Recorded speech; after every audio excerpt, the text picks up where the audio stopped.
Welcome to episode 131 of the Epilogue Lady podcast. My name is Bente and I'm coming to you from Vesterålen, northern Norway, where I live with my husband and 2 cats. You can find me on Instagram as Arctic Crafts, on Facebook as Arctic Crafts by Bente, and on Ravelry as Arctic Crafts 65. There's also a group for this podcast on Ravelry where you can participate in make-alongs and the occasional giveaway. It's been some time, and for some reason I still know the intro by heart. I'll start with addressing the prices for the Arctic Summer of Socks. I finally located my price bin. For those of you who don't know, we have moved house. And I've also located my mailers. So now I have a chance to get those out of the way and into the mail. And I hope that both the winners have been patient with me so that they're not too mad about the prices arriving late. The Fluff to Stuff mail is still going, and it's going to the end of the year. And it's what it sounds like: spin your yarn, knit something with it, and enter into the thread on Ravelry. And back to the moving house bit. I did a tour of the garden. We have a pretty large garden here, and I'm thinking of making it into a utility garden of sorts. I don't plan on planting a lot of flowers, but I'm going to have potatoes, onions, and a greenhouse with tomatoes and chilies, and I also want a herb garden. So that's what I've been planning so far. I'm probably going to have some summer flowers in pots outside on the decking. Our decking is on the first floor. The ground floor is what we would call the first floor. So our part of the house is on the first floor, and my son's apartment is on the ground floor. So, as I said, I recorded the tour of the garden one of the first days after we got the keys to the place, and hopefully I can find it on my cell phone, because I know I have not erased it, so it's in there somewhere. I'm planning on doing a tour of the house as well, but not just yet, because there are still boxes everywhere. I have started to create little oases around the house where I don't see any chaos. I sort of have a couple of dumping grounds for boxes, and the guest room on the ground floor where my son is staying at the moment because he's waiting for furniture for his apartment, that's filled with boxes. But that's going to be a storage space anyway, with a fold-out bed. So I'm in no rush doing anything to that, because the guest room on the first floor, where we're living, that's ready soon. I'm planning on painting the walls in there, because a little girl used to live in that room. So the walls are sort of what I would call it a coral, or almost a brick red. And my youngest son, it's his room. He wanted blue walls, so we agreed on the color, and I'm going to paint that room. Hopefully I get to do that before he comes here for Christmas. He's already been here once after he was here when we viewed the house, and he was so thrilled when we got it, because he really loved it as well. And my oldest son has got his recording studio, because there was a big space over the garage, insulated and everything. So that's where he's going to have his recording studio, and he's planning on getting a big foldable table and foldable chairs, so he also can use it for board games and role-playing games and everything like that. So he's super thrilled about this place. And I took some pictures of the view today. It's a grey day and it's foggy, but this view is stunning no matter the weather. And I also recorded a bit of the birds on our bird feeder. Finally, I can feed the birds again. I grew up with my father teaching me the names of all the birds that came to our bird feeder. He used to have this bird encyclopedia on the kitchen table and a pair of binoculars. And he taught me the names of everything. And Hubby is so impressed when I tell him what all the birds are called. We only had 4 different. I'm not sure. I checked the names. It's greenfinch, sparrow, the common sparrow. There's some great tit. That's such a fun name. In Norwegian, they're called kjøttmeis. And we have some blue tit as well. And those are basically the 4. You can tell in the recording that there's a pink plastic bag tied around the base of the bird feeder. That's to keep the magpies away. Because there's an old wives' tale that magpies don't like red. And I've seen that in practice, because when we lived in our old house, there was a couple of magpies that was starting to make a nest in one of the trees on our neighbor's property, and she tied a red plastic bag around the tree and it didn't come back. And I didn't have anything red, so I was thinking, pink is sort of red. So I tried with a pink plastic bag, and I haven't seen a magpie out there since. And we have plenty of magpies on the property. So apparently they don't like pink either. That makes me hate them a bit, because pink is my favorite color. But who cares? As long as the birds, the smaller birds, can have their bird feeder in peace, I can have a pink plastic bag around the base of it. We also have a wood burner in this house, and we bought the wood, and we haven't needed to use it yet. But it's almost like I feel like turning down the heat in the heat pump just so I can light up the fire. I love a good wood burner. But we have to have the chimney sweep here first, because the people who own the house before us, they had the toddler, so they never used the wood burner. So we have to have the chimney sweep here first to make sure everything is as it should be with the chimney. As I told you last time, this is not a knitting podcast anymore, a bit because I've lost my mojo totally, and because I'm doing a lot of other stuff instead. I've been inspired by Jude of the Rewilding Jude podcast. I'm so impressed by him, and he's inspired me a lot because he started from scratch when he bought his first property in Scotland, and he taught himself how to build stuff. His latest project was a chicken coop, and it's stunning. And he's going to renovate his house, and he's planning on doing a lot of the work himself. And I'm so inspired. And in the garage on this property, there is a workbench and shelving, and I decided, I used to tag along when my father did DIY. He was sort of a Renaissance man, more or less, because he could do anything. And I used to tag along and be his assistant when he did DIY.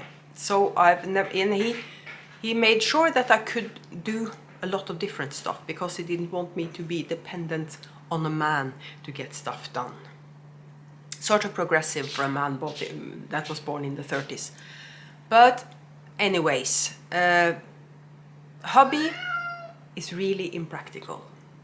He's really brilliant, but he's really impractical. So I'm sort of the person doing the DIY in this house. And a long story short, I'm rambling as usual. There was a couple of shelves missing in the bathroom cabinets. I wanted more shelves in the bathroom cabinets rather. So I decided, how difficult can it be? I measured inside the cabinets. I bought a big piece of shelving board, and I just made my own shelves. They fit, and you can't tell that I made them. And I was so proud of myself, and I was thinking my father would be proud of me as well. And I intend to keep on doing stuff like that, and hopefully in time I'll be brave enough to do more complicated stuff. So thanks to Jude for inspiring me to pick up some of my almost forgotten knowledge on how to do DIY jobs around the house.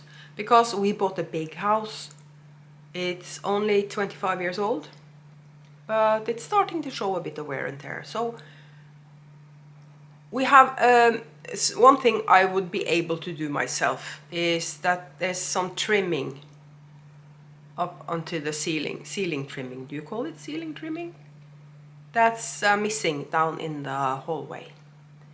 There's sort of an alcove where they have put up some wardrobe stuff, shelves for shoes and stuff, and there's no trimming along the ceiling. And I would be able to do that myself if I had the special saw.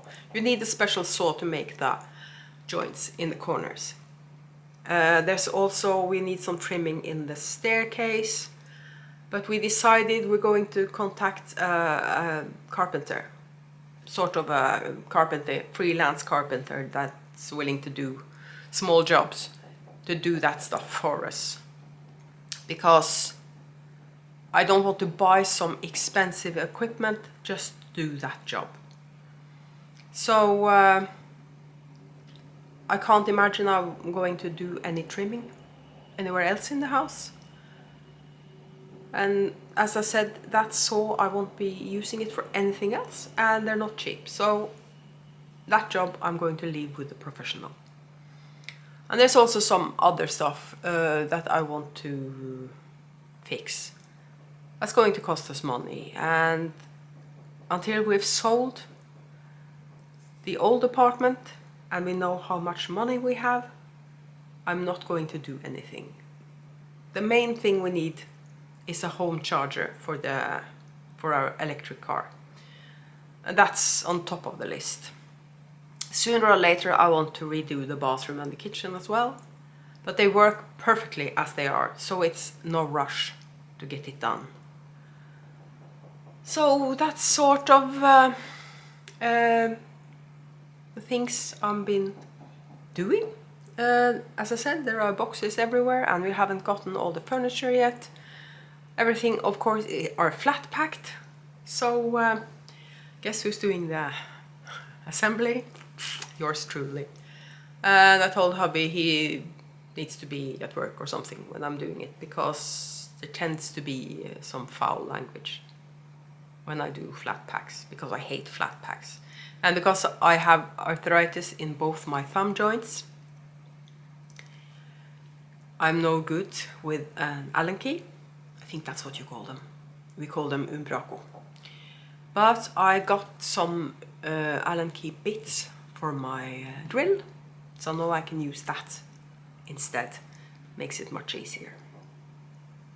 So we have a really big living room here.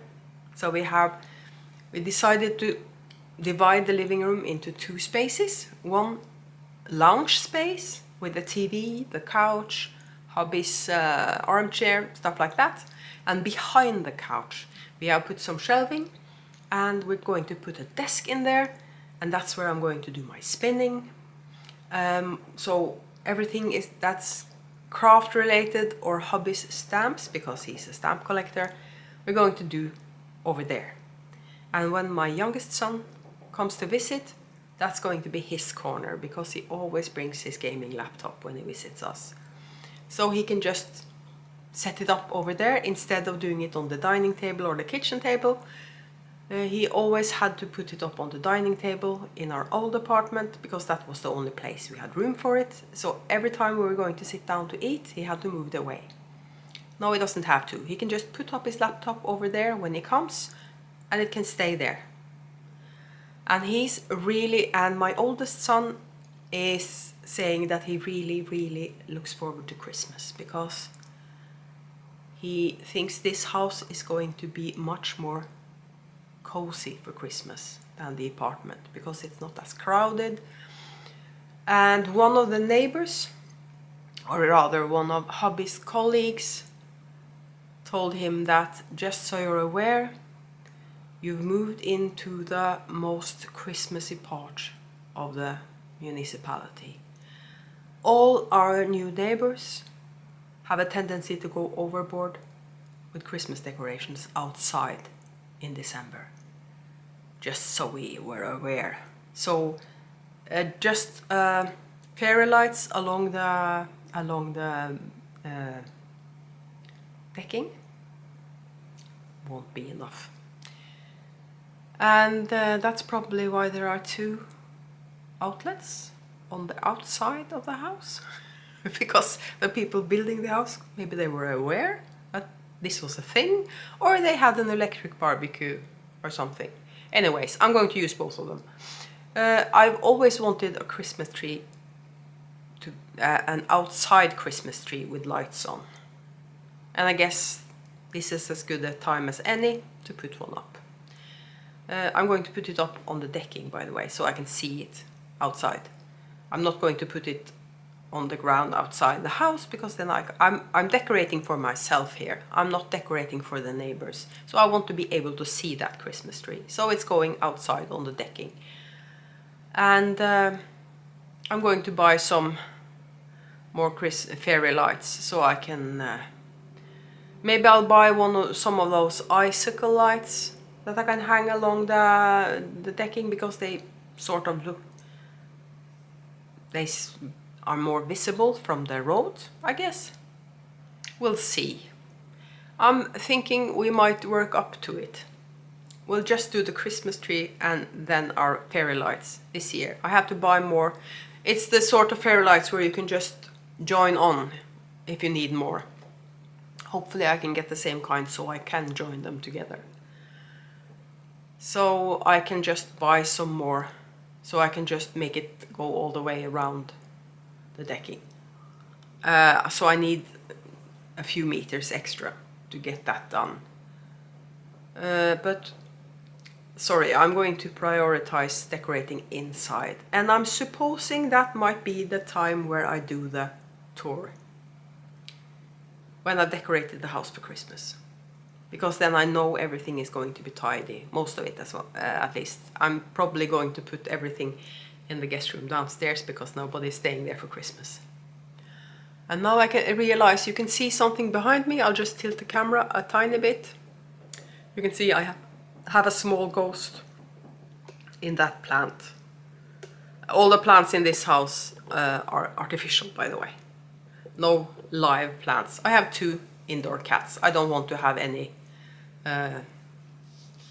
live, real plants, because then I would have to check if they're poisonous, and both of them are sort of curious. And one thing I'm talking about the cats, one thing I'm really pleased with is that the oldest cat, he's 14, and we decided when we bought the house that he's never going outside again, because he's 14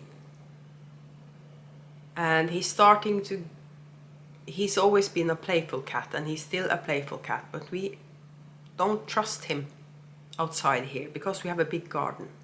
But he could roam into the forest, he could roam down to the main road, and we don't want to risk it. But he hasn't been at the door to be let out yet. Some of the reason is probably that he's never been too fond of being outside during autumn and winter, because after he turned 10, 11, he stopped wanting to go outside in autumn and winter because it's too cold. So maybe in spring, when he's starting to feel a bit antsy, he's going to go to the door and want to go out. We already have the harness. Trust me, he can go outside, but he's going to be on a leash. Let's see how that turns out for a 14-year-old cat. But anyways, they've been really good, both of them, and they've never seen a staircase before, either of them. Turns out that Snape, the famous Severus Snape, loves the staircase. He loves running up and down the staircase. And it's got this technique where he runs almost down the staircase and then he jumps the last 2 steps. So we can hear him pitter-patter down the stairs, and then we hear a thump when he lands after jumping the 2 last steps.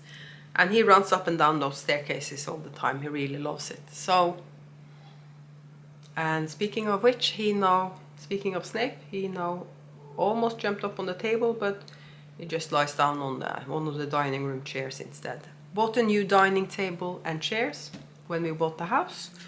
Our old dining table is now a kitchen table because the kitchen here is large.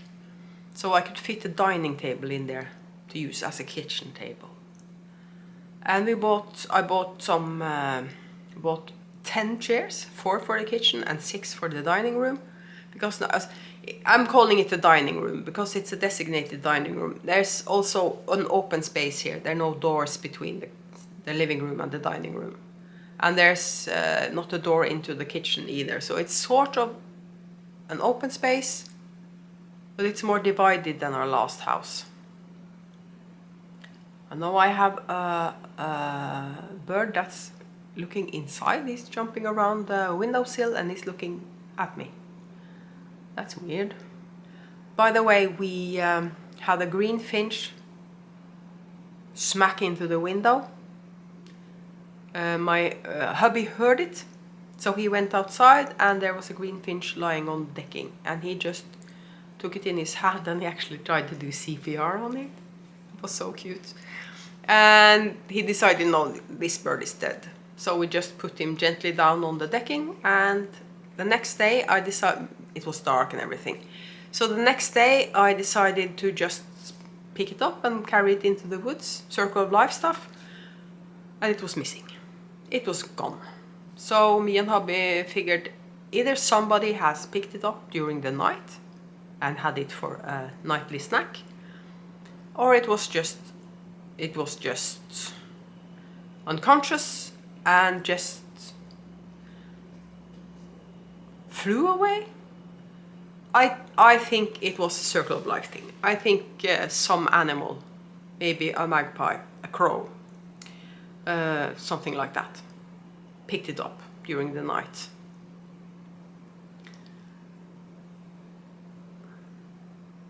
I sort of get distracted looking at the birds because I want to observe a bit so I can see if there are any new species that show up, but still only the 4 usual ones.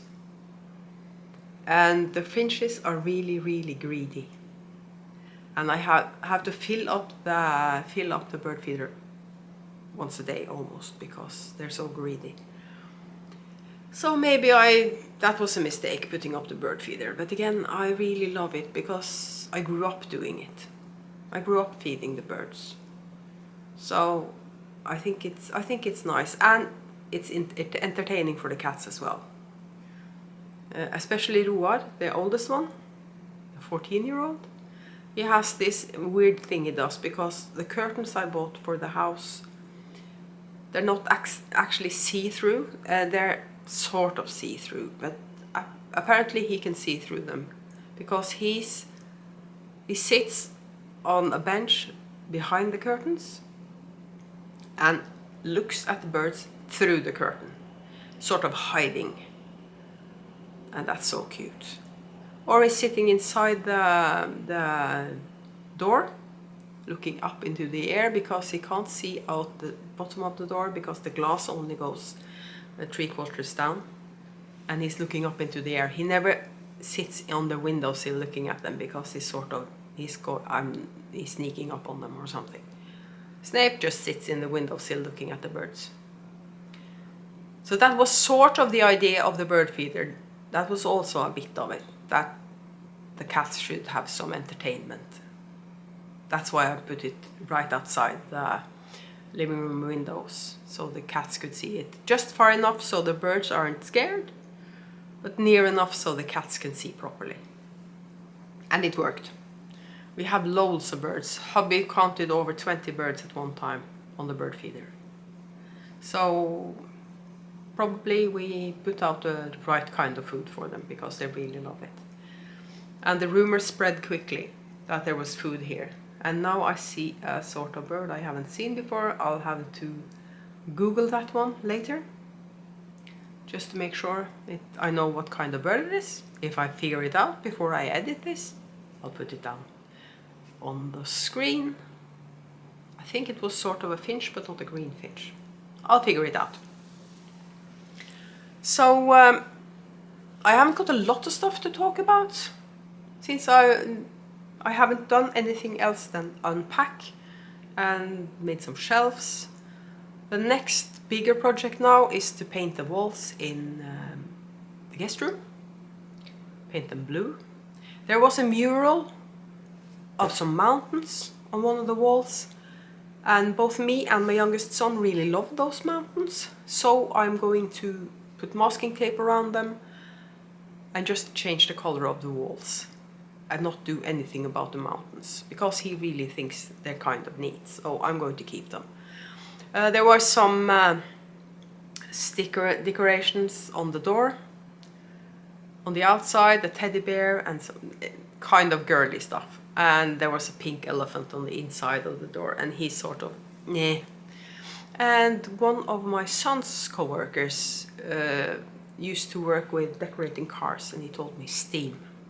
Use steam on that kind of thing and you can just peel it off. And I tried, because I have this steamer I use for clothing, and he was right. It was so easy. I just held the steamer over it for about 30 seconds and then I could just peel it off. So that's now removed. I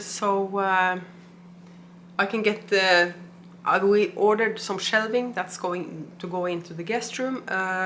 My youngest loves Legos, and he's built lots of cool stuff in architecture Lego and stuff like that, and that's going to go on shelving in the guest room. And now we have a visitor. Say hello to Roar. Yes, he's decided he wants to be part of this recording. And what are you doing, Mom? And that's his tail. Okay, so he's going to lie down on the table because he wants to be near me. And that's really cute. What else? I celebrated my 60th, September 29th. And because we were in the middle of moving and everything, we didn't do anything special for my 60th. Hubby took me to an art gallery. There's a local art gallery that she makes art out of glass. For my 50th, he gave me a painting, and for my 60th, he bought me a glass bowl with words from my favorite poem on them. I'll put up a picture. It's now part of my harvest decoration. It's filled with fake pumpkins. I also have some crocheted pumpkins, but those are on the kitchen table. And I think that's what I'm going to do today, because I haven't got anything better to do. Basically, I could unpack some more, but really the stuff I have left to unpack, I have to wait until we get the desk and the shelving, so I have somewhere to put everything. So I might just make some more pumpkins. I have a sneaking suspicion that my orange yarn was donated when we were moving, because I de-stashed something wicked when it came to yarn. Almost all of my commercial yarn was donated to the special education unit at my husband's high school, because they teach them how to knit, and they knit stuff, and they are self-funding. They get a tiny bit of money from the county or the region, but province maybe I should call it, but they rely a lot on donations. And some of my knitting books that I never use were also donated to hubby's high school, to the library. Lots of young people these days knit. And if you go to high school and maybe even have to pay rent because you live far enough away, so you have to rent a studio apartment or something, or a bedsit, you haven't got a lot of money. So, and the library is allowed to copy patterns if it's for personal use. So I donated quite a bit of knitting books to the library at the high school, and the librarian was thrilled. I might donate some other books as well. I'll see when we start filling up the bookshelf, because we have a really, really big bookshelf, and that's actually going on in the guest room downstairs, because it doesn't fit anywhere here. My knitting books, some of them are going in the bedroom downstairs, some of them are going up here, because we've ordered a shelving unit that we're not going to fill up completely. It's going to be sort of, you're going to see it. So I'm thinking of doing sort of decorative stuff in that, and my priced knitting books are going in there, like my Vogue knitting and the more coffee table knitting books, if you know what I mean, are going in that shelf. And maybe some selected skeins of hand-dyed, some of my precious hand-dyed, like Le Bien Nommé or Hugh Loco, stuff like that. Maybe also going in there just to, as a decoration, because I don't think I'm ever going to knit with it because they're too precious. I know yarn should never be too precious, but as my knitting mojo is completely missing, I can feel it sort of itching when I go through my yarn stash. But I have 5 or 6 pairs of socks in different states of finishing. Some I have finished the first sock, but I haven't cast on the second sock. Some I am halfway down the first sock. Some I have hardly cast on and just knit a tiny bit. I did a frog or finish when we were moving, so I only have projects left that I actually want to finish. And most of it is hand-dyed. 2 sweaters made from hand-dyed, among other things. Not hand-dyed, hand-spun. Because spinning is sort of the only fiber craft I still do. And as I said, I'm going to crochet some pumpkins later. I love the ones I have in the kitchen. I'm going to try to find the pattern for those, because I know it's somewhere. And I need to find colors other than orange. Nobody says that decorative pumpkins have to be orange, but I think I might have some off-white and I might have some light brown. I'll see what I can find. But I really love those pumpkins. I really like the way they look. And I keep getting distracted by the birds. I can't see it again, the bird that I haven't seen before on our feeder. I know I've seen that kind of bird before, but not on our feeder. So I just have to check later what kind of bird it was. Now I have Roar beside me, and Snape is walking around on the floor below me, so I think they maybe they want lunch, I'm not sure. The next time I'm recording, I was thinking about sitting with my back against the window so you could see the view behind me, but then I realized I would have to put up some extra lights in front of me, or I would just be a silhouette against the light. So I decided against that. I might do that the next time so you can see my view behind me. I know I'm going to record out on the excuse me. I know I'm going to record outside. I haven't spoken to anybody today, so I have a frog in my throat. I'm not used to talking this much for so long. Doesn't help that I'm rambling. I'm going to sit outside and record later in the spring and maybe in the summer, because I have no neighbors that can see me here, or hear me for that matter. And that makes it so much easier, because I didn't want to record outside in our old apartment because I had neighbors everywhere around me, and I would be sort of self-conscious if I was going to record outside, so I'm not doing that. Here I feel like I can record outside. I can record while I'm doing gardening and stuff like that. And since this is now a lifestyle podcast, I'm probably going to do that. I was thinking about recording while I was making the shelves in the bathroom, but I don't think the light in the sorry, my voice is going. I don't think the light is good enough in the garage for filming, and I didn't want to put my ring light up in the garage just to record me using a saw. You've seen people using a saw before, I'm pretty sure. So that wasn't that interesting. And recording while I was hanging pictures on the walls. I can't hang a lot of more pictures anyway because I'm painting walls.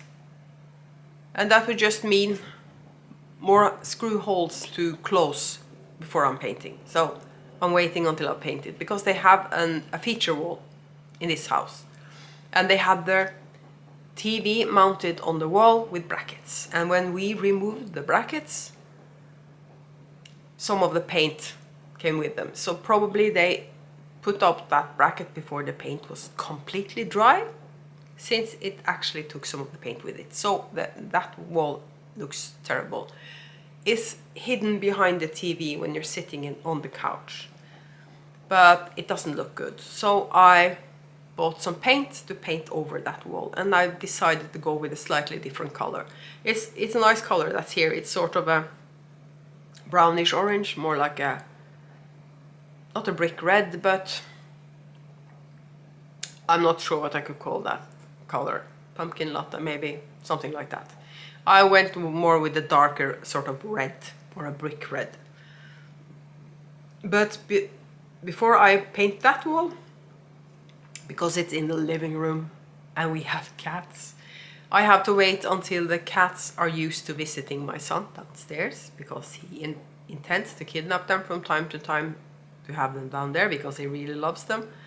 So we can decide that one weekend while he is not going to work, we'll just carry the cats down into his apartment, and he can have them there for the entire day, because if I paint early in the day and they can come home in the evening, the paint should be finger dry. So if they go up against the wall, they won't get any paint on them, hopefully. Not that they go up against that wall anyway, because there is stuff in the way, but trust me, if I'm sort of the person that's thinking if something can go wrong, it goes wrong. So that's why I'm going to be double sure before I paint that wall. I want to make sure that the cats are nowhere near that wall while it's drying. The guest room, no problem, because I can always close the door. And I'm actually thinking about locking that door, so nobody goes in there by mistake while the paint is drying. And that's Roar jumping up to look at the birds. And he's actually risking to look at them on the side of the curtain today. Never mind. He now is hiding behind the curtain. And he's just looking. He's holding his head slightly outside the curtain so he can look at them with one eye. He's really fascinated. He really loves the birds. He used to eat birds. So obviously, if he was still an outdoor cat, we could not have a bird feeder, because that would make it a cat feeder as well. So for the bird's sake, we never had a bird feeder before. And now he can sit there and look at the birds for ages. He doesn't chirp or make that noise that cats make sometimes when they look at birds. Doesn't make that sound yet, but I bet you if one of the birds started walking along the windowsill while he's sitting there, he would start making noises. I'm starting to repeat myself, and I really want a cup of coffee. So I might just stop here and edit this. And I promise you, I won't take this long before I record a new episode. There's guaranteed going to be one in November. And I'm not sure how much I have to work in December. I might be called into work because I'm sort of on-call temp in the shop. and December usually is really busy for for obvious reasons. So I might have to go to work in December, but I'm planning on sort of doing a Vlogmas. And I'm doing as much as I can. The days I'm going to work, I'll just cut out and I'll follow the calendar. So I'm doing day 1, day 2 and so on. And if I'm going to work day 3, I'll just jump to day 4. So I'm going to do it like that, so I don't feel it like a chore that I have to. If I record every day and put it up once a week, like I did one year, I could also do that, of course. Just record a tiny bit and then put everything up. That way it won't be as obvious if I jump a day. We'll see what I figure out, but I have a tentative plan of doing a Vlogmas this year. For obvious reasons, I'm not doing Vlogtober. I'm more of a harvest than Halloween person anyway. Or sort of... because Halloween wasn't a thing when I grew up. So All Saints Sunday, we're lighting lanterns outside for our beloved departed. And that's sort of it. And we moved to a rural place now, so there probably won't be any trick-or-treaters. I'm going to have some, just in case, because somebody might be driving their kids around for all I know, from place to place. I have a few jack-o'-lanterns as decorations inside the house, and the ghost in the plant. But that's mostly because I love the look of a jack-o'-lantern. And I love Nightmare Before Christmas, so I have a few bits and pieces from that I put up. But I put that up and keep it up until January, because it's Nightmare Before Christmas. Works both Halloween and Christmas. So those I keep up until January. But this year I'm going with harvest decorations, mostly.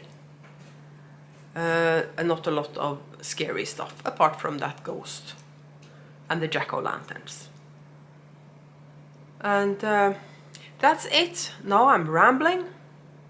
So I guess that was my epilogue this time. I'll see you in November. Sometime in November. And I hope you have a good week and a nice weekend. And I'll see you. Bye bye. So here's the view from my new house. And I'm going to take you for a stroll in the garden.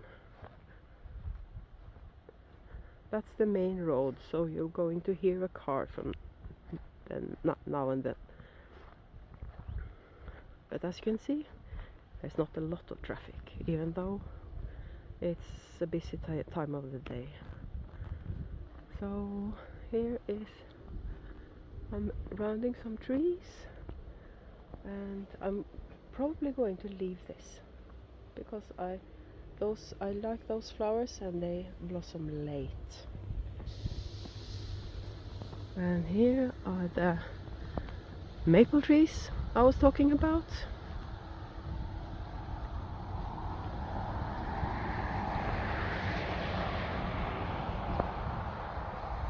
And the oak tree, those are rare this far north.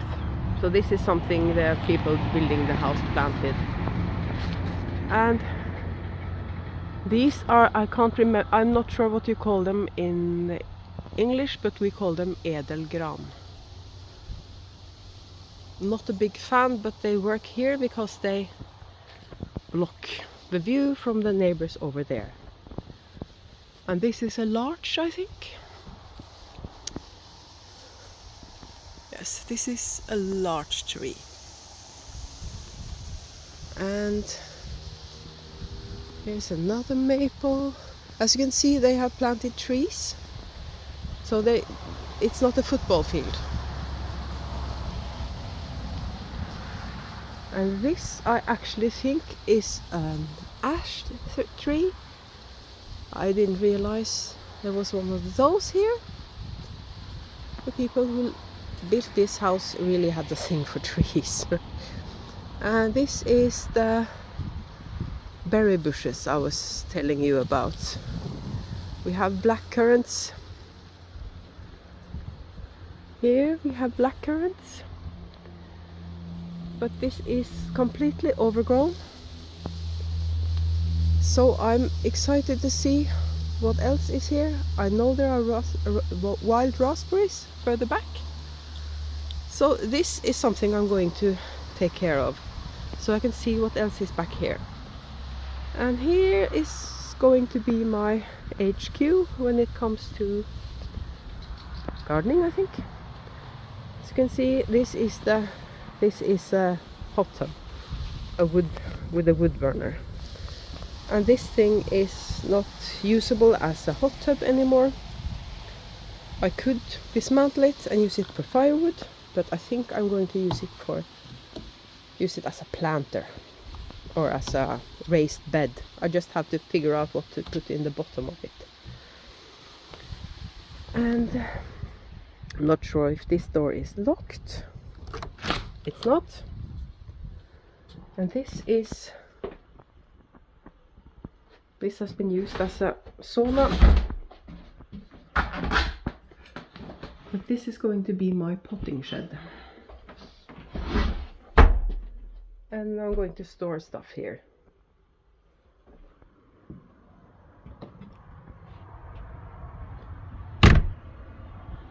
And here you have a bench. And this is where I'm going to have my greenhouse, against this wall. And we can keep on going. There's a small creek down there, and that's the boundary for the property. And as you can see, more maple trees. I love that there's lots of maple trees on the property. Those are rare up here. And more spruces. And now we're going to the back of the house. This is the house itself. Maybe I should have shown you that. I'm going to I'm not going to record inside the house today because it's going to be a mess. I'm going to wait doing that until we actually moved in. This is one of the outbuildings. That's what we're going to use for storage. And that's another outbuilding. And up there is going to be, I have the sun in my eyes, you probably have the sun straight in the camera. This is another outbuilding. That one has actually got 2 beds in it. And this is where my son's recording studio is going to be.